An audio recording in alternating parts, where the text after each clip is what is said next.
Osteo arthritis, மூட்டு வலி. பொதுவா மூட்டு வலி பார்த்தீங்கன்னா, வயசானவங்களுக்கு தான் நிறைய வரும்.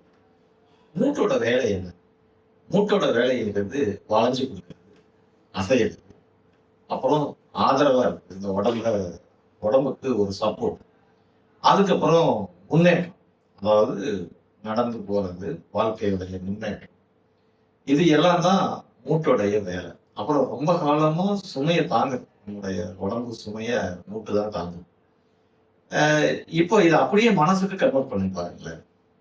நான் வந்து வளைஞ்சே கொடுக்க மாட்டேன் அப்படின்னாலும், இல்ல நான் ரொம்ப வெறப்பா தான் இருப்பேன்.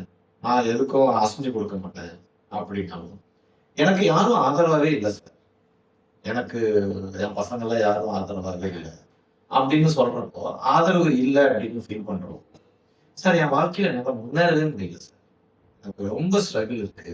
ஏன்னா என்னோட முன்னேற்றமே தடைப்பட்டு போயிருக்கு அப்படின்னு சொன்னாலும், சார் இந்த ரொம்ப வருஷமா, ரொம்ப காலமா இந்த குடும்ப பாரத்தை நான் தான் சார் சுமக்கிறேன் அப்படின்னு சொன்னாலும், இது எல்லாமே மூட்டை தான் பாதிக்கும். அப்போ இந்த மூட்டு வலிய சரி செய்யணும் அப்படின்னா, மூட்டை மாற்றுறது தீர்வு இல்ல. நம்மளுடைய மனச மாத்துறது தான் முதன்மையான தீர்வு. அப்போ எப்பவுமே நம்ம வெறப்பா இருக்கக்கூடாது. அ ரொம்ப நான் வளைஞ்சே கொடுக்க மாட்டேன்னு சொல்லி எல்லா விஷயத்துக்கும் நம்ம மருந்து குடிக்கக்கூடாது. நான் ஆதரவா இருக்கேன் அப்படிங்கிற மனநிலைக்கு நம்ம கொண்டு வரணும். யாரும் நமக்கு ஆதரவா இல்லனாலும், நமக்கு நாமே ஆதரவா இருக்கணும்.